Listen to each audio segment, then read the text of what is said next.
Cara, por que que tanta gente fala do Bitcoin?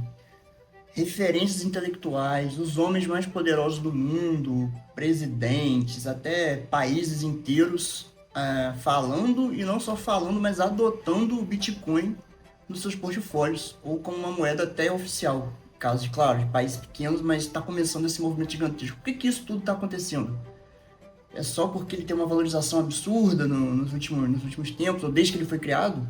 Cara, tem alguma coisa aí muito maior do que isso. O Bitcoin ele não é só um gráfico, ele não é um gráfico na tela que sobe 100%, abaixa 50%, e você, pô, vou comprar aqui, vou esperar uma valorização de 10% e vou vender com 10% de lucro. Cara, tá muito maior do que isso, é uma coisa muito maior do que isso, é muito mais do que esse gráfico na tela, muito mais. Porque senão esses caras, todos esses países, referências intelectuais, ninguém tava dando essa atenção toda para esse negócio. É um negócio que tem fundamentos muito além disso aí, muito além. Eu, na minha humilde ignorância, me pergunto, será que nós estamos diante, talvez, da maior revolução financeira já vista? Maior revolução depois da internet? Cara, eu tenho sérias tendências a acreditar que sim. Bom, mas voltando à pergunta inicial, por que que o Bitcoin é tão falado, tão comentado, tão hypado, talvez, vamos dizer assim? Cara, tem diversos motivos para isso. Ele tem diversos fundamentos, diversas características excepcionais e incríveis, porém, tem uma coisa que eu gostaria de chamar a atenção, que é aquele que possui Bitcoin se protege contra a inflação e a impressão descontrolada dos estados. Porque os estados têm um poder absurdo, absurdo, um dos maiores poderes já inventados, que começou mais com os bancos centrais no século passado, que é imprimir dinheiro ao bel prazer, à sua própria vontade, infinitamente, e desvalorizando o seu dinheiro que está no seu bolso, na sua conta, sem você perceber. Porque não é uma coisa instantânea, né? É o que a gente chama, né, de um imposto indireto, de uma dissolução não momentânea ali, não instantânea, mas que ao longo prazo, a médio e longo prazo, você percebe quando você vai no supermercado, quando você vai comprar alguma coisa, que aquela mesma quantidade de dinheiro não está comprando mais as coisas que compravam antes, né?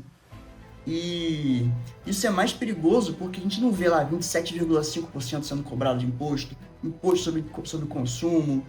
É uma coisa indireta, sutil, mas que acontece todo ano, mês após mês, quando eles precisam, eles ligam a impressora, são os primeiros a usar, não sofrem com isso, não sofrem as consequências disso.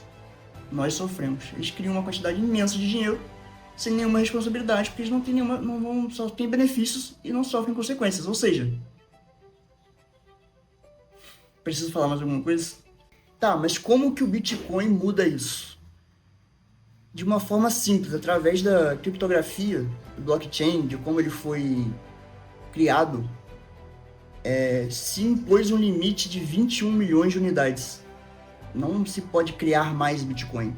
Apenas os que já estão aí e os que vão ser minerados.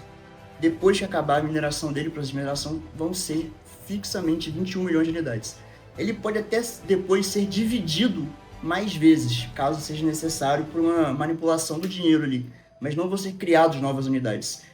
E isso gera escassez do dinheiro. Escassez, nesse sentido, não é uma coisa ruim, é uma coisa boa. Que escassez nos remete a uma palavra ruim, né? Escassez, né? Mas a escassez do dinheiro, nesse sentido, é uma coisa boa, porque limita a expansão, a impressão dele e aumenta o valor, seu valor, né? Diante de outras moedas que são infinitamente impressas. Na comparação, dólar, Bitcoin, real, Bitcoin, moedas que podem ser inflacionadas. Perdem valor diante do Bitcoin no passar do tempo. Então elas vão ser mais impressas e o Bitcoin vai sempre ter aquela quantidade finita de unidades. Bom, tá, beleza, o Bitcoin é escasso, mas e daí? Cara, e daí não, cara. Cara, isso muda tudo, tudo.